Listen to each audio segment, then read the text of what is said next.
Okay, so continuing on with our facility design and policies lectures, we are going to talk a little bit more today on the procedures, the legal issues, and all of the policies that go into a strength and conditioning facility.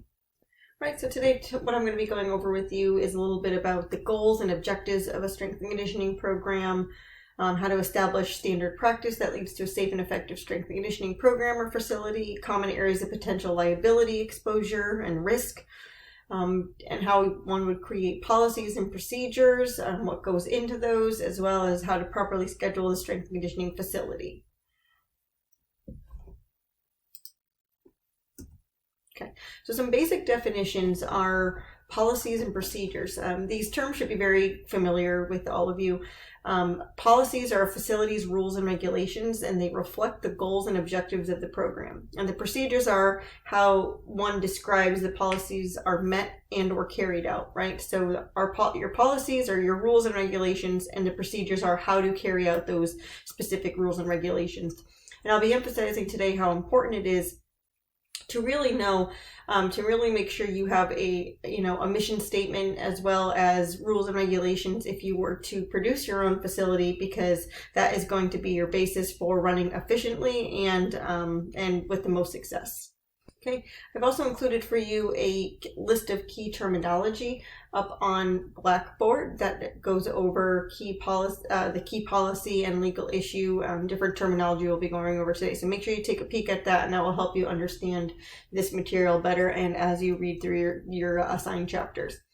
All right, so mission statement and program goals. Suggested criteria for an effective mission statement, which is according to this foundation that kind of goes through sets of different mission statements, is short and sharply focused, is clear and easy to understand, defines why the organization exists, and does not prescribe means. So for example, a mission statement needs to be short, sweet, and to the point, but it also defines on why the organization exists, and it's easy and important for everyone to understand. So for the most part, everyone coming in off the street should read companies or a strength and conditioning program's mission statement, and everyone should understand what their mission means. All right, so continuing on with this mission statement, you want it to be fairly broad in scope, so it encompasses many different things or different items that you could understand underneath the mission statement. So it provides direction for upholding code of ethics, addresses and matches the organization's scope of practice, and inspires commitment, right? So scope of practice, right? We've talked about this in multiple classes, where a strength and conditioning facility has a specific mission. So their mission statement really shouldn't be talking about things such as, healing injuries and so forth, right? That's out of the strength and conditioning facility's scope of practice. It really shouldn't have anything to do with aiding or taking care of injuries or rehabilitation, so to speak, right? That would be physical therapy, athletic training. So, you have to make sure that your facility and your business is maintaining your scope of practice and what you are legally able to do. So here's an example. To provide to athletes by means which they can train consistently, sensibly, and systematically over designated periods of time in a safe, clean, and professional environment to help prevent injury and improve athletic performance, right? So here's a little bit different, like I talked about, prevent injury, right? So strength and conditioning professionals and in our field, exercise science professionals, physiologists, all of that are really in the preventative care medicine. So that is that key term here. Instead of, this is key right here, it says to prevent injury versus to heal injuries, right? So that wording would be completely different and out of our scope of practice. But this is why you're going to school and going to get possibly advanced degrees or going to work out in the field, is that we are here to prevent injuries and improve athletic performance and improve health and overall well-being of individuals. So that's wording is very important, right? So it's, to give you a good definition, it's an organization's statement of purpose, providing the strength and conditioning program with focus and direction,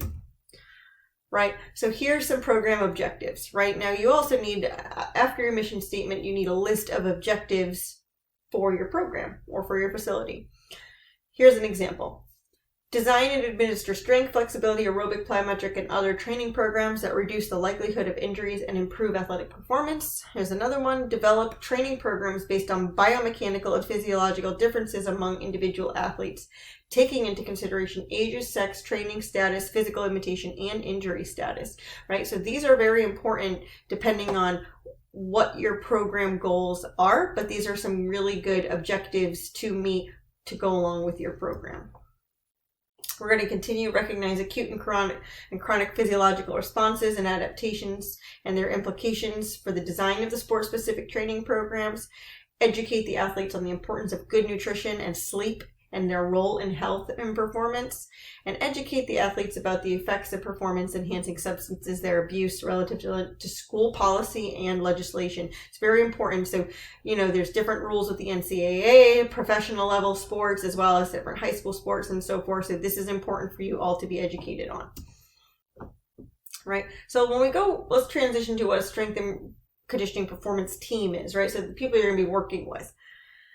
These all have to do with job responsibilities, vary according to the institution, right? So there is something called the Strength and Conditioning Professional Standards Guidelines Manual, and it's something that would be good for you to take a look at for if you were developing your own strength and conditioning performance team and facility.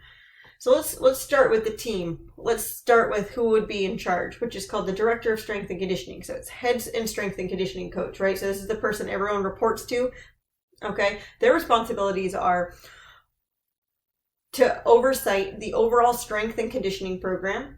They oversee the facility, all the equipment, all of the staff, and they also have administrative tasks such as preparing a budget, purchasing equipment, preparing proposals, and working with administration and media. So they are pretty much the face of the company or the strength and conditioning facility and or programming, right? So this is kind of the person running the show. So points of preparedness required of each member of the strength and conditioning staff, right? You need to maintain maintenance of professional certification, right? So sometimes, there's a number out there, but we always go with the CSCS, the CPT, ACSM certifications, right? So depending on what your facility requires, those certifications must be maintained. Maintenance of certification in standard first aid, CPR, AED. Always review emergency response procedures, knowledge and understanding of program policies and procedures as well, right? So not only are these three things important, your workers must know and be knowledgeable of and understanding of the specific strength and conditioning facilities, program policies and procedures. If they are unsure of the mission statement, if they're unsure of the objectives of what their goals are, the goals of and the procedures on how to carry it out, you're going to run into some issues with the employees there. So it's very important that these employees and anyone who works at that facility is up to date on all of this stuff. Okay. Knowledge and understanding of a governing body, rules and regulations, right? So there's usually an oversight of a larger organization for these type of things. Knowledge and understanding of cleaning and maintenance issues and needs. Knowledge and understanding of program philosophy and instruction methods as well. Okay, so let's talk about some common legal terminology. An informed consent, right? So all of you have probably learned about what an informed consent is, and if you haven't taken research methods yet, you will. This is where the process by which a procedure or activity is described to a participant with an explanation of inherent risks and benefits involved, allowing the individual to determine if he or she desires to participate, right? So I create informed consent sometimes with my personal clients that I have in a strength and conditioning type of atmosphere. Any type of research I've ever done, I've always had to create a informed consent that outlines the benefits and the risks to the subject or to the participant. And they then sign and are willing to participate and, take on, the various risks and benefits that were explained. Liability is a legal responsibility, duty, or obligation. So by virtue of their employment, the strength and conditioning professionals have a duty to the athletes that they serve, not only to act when an injury occurs, but also to prevent injury, right? So we need to make sure that someone's not found what's called negligible. So where if the strength and conditioning facility is not properly clean and there's weights left around and their rules and procedures aren't followed correctly, then someone who's looking or not looking the other way could trip over a weight and actually snap a wrist, let's just say. The strength and conditioning facility may be found liable, okay, if it wasn't properly cleaned or maintained the way it should be. Okay, standard of care, what is a reasonable and prudent person would do to under certain similar circumstances. So for example, if you're developing a strength and conditioning facility, what are other very reputable strength and conditioning facilities doing, right? It's always good to have a reference point of a few different few different successful businesses and to try to emulate their success in certain ways, especially with regards to standard of care and legal issues. Negligence, failure to act as a reasonable and prudent person would under similar circumstances, an assumption of risk, knowing that an inherent risk exists with participation in an activity and voluntarily deciding to participate anyway. So for example, someone could come into your strength and conditioning facility and you have it completely cleaned and everyone's following, orders, there's the weights are put away, all this other stuff. The athletes themselves still have some sort of assumption of risk, right? For the most part, someone can just walk and twist their ankle. It has nothing to do with the strength and conditioning facility, how it was set up, how anything occurred. So that would be that participant takes on some sort of risk themselves. So they know participating in exercise, there's some sort of risk of injury at that point in time. As long as there's something not blatant, like weights left out and not cleaned up properly, there's not enough space in between the weight racks and so forth where the facility could be found at fault. Some things, participants will have to take on that inherent risk themselves.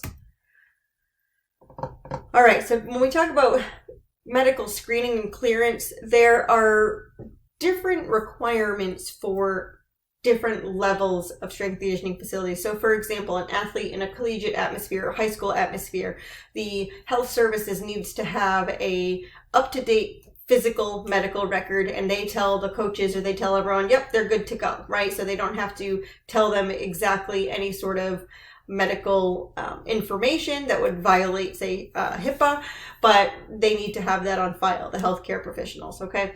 So strength and conditioning professionals in general don't need an actual copy of the physical exam, but should require a signed statement to show proof of medical clearance to participate. So for example, those of you who do participate in collegiate sports, or you did in high school, your coaches don't receive a physical examination record, right? They're not the ones reading your medical history, your vaccination history, any of that type of stuff.